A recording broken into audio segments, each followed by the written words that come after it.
Welcome back to TC Live. Let's go over to Antwerp and see what happened in the two semis here on this semifinal Saturday. We'll start with Alex de Minaur and Grigor Dimitrov. Both players playing very well, Nico, and de Minaur coming in with a lot of confidence. Oh, yes, he was. He had to earn his way here through tough matches. He was down when Gasquet serving for the match in the first round, but here he is in the semifinals against Dimitrov, who got a bye in the first round, and a walkover from Raonic in the quarterfinals. So the fresher of the two, Dimitrov had a break in the first set, ended up losing it in a breaker. Same thing in the second, but this time he won it. And de Minaur was up a break in this roller coaster of a match that he ends up closing 6-4 in the third.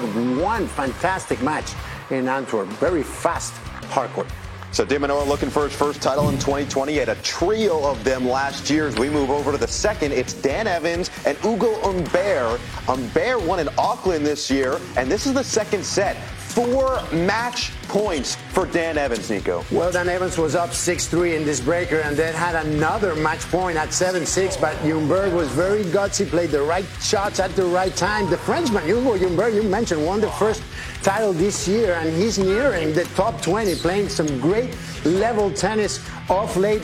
Daniel Evans, a player I really enjoy watching play because of his grit, because of his fight. He's got all the shots, and I would put him a winner in this match because of the type of court that they were playing on. But all credit to Humbert, who knew how to defend well. That serve worked for him all day, going wide to Evans' backhand, and there you see the celebration. Hugo Humbert with the win and on to another final in this 2020. So Humbert and de Minaur, those are two, one unseeded, and the lowest of the seeds is de Minaur. So we will have that for you again right here on Tennis Channel. It should be a fun matchup between two guys who do sport the backwards hat. So speaking of Leighton Hewitt, he is alive and well. That is 11 a.m. Eastern time, and you can catch it right here on TC as we move over to the social net. A lot going on in the world of tennis, and it's all being put online. Let's start with world number 2. Roland Garros champ, king of clay, Rafa Nadal is moving over to the grass. And Chanda, he is pretty good. Rafa Nadal is playing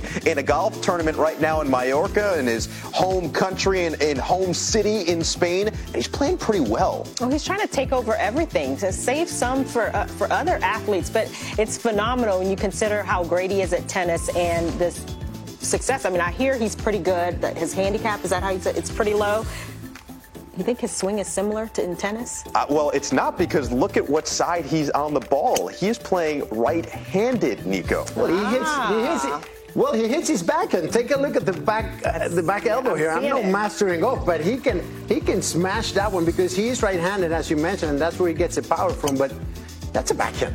I don't care. Total backhand. Yeah, it is, because it's a little bit of an abbreviated backswing. Either way, let's move on. Ash Barty. This is the AFL. That's Australian Football League.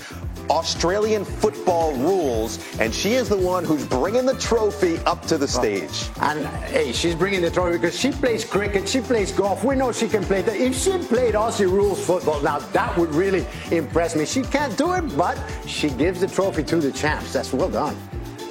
She's also a big fan, so this was a big moment for Ash Barty. She was excited about this. Well, she's been living her best life and just enjoying this time, obviously off the circuit for understandable reasons, but giving back and just keeping herself out there. I love it. And we're excited to see her back on the court eventually, hopefully in 2021. Let's move over to Serena Williams, because we know that she's a mother, and we mentioned that she hired a new coach, but it wasn't necessarily for her. It was for her daughter, Olympia. As Serena said, look, I don't want them to even know who I am. I don't want the coach to know that I'm the mother. So she decided to drop her off, and let's listen in on what Serena had to say. I know how to like leave and be. I'm not like an overprotective mom, no matter what Alexis says. So this is after she dropped her off. Both you guys are parents. Let's start with Chanda. How do you balance having your kids say, hey, we want you to be involved in this, but also saying, I'm not going to be too involved in this? You know, you let them dictate what they want to do, make sure they're having fun with it, and try to be hands-off, which I know it's going to be tougher for Serena than she was letting on. She is definitely hands-on all the way. I'm curious to see how that will go. And what kind of tennis coach wouldn't know who Olympia is? Yeah. I mean, I don't know. I don't know about that one. I have 3 kids that don't play tennis, but just imagine the pressure on that coach once Serena Williams shows up. I wouldn't want to be him. Yeah, seriously, one wrong pointer, and that's it. That's the end of that marriage. Anyway, we've got plenty more to go through in our final segment here on TC Live, leading you into our final Sunday. We'll go through the rest of the action that we missed and preview tomorrow.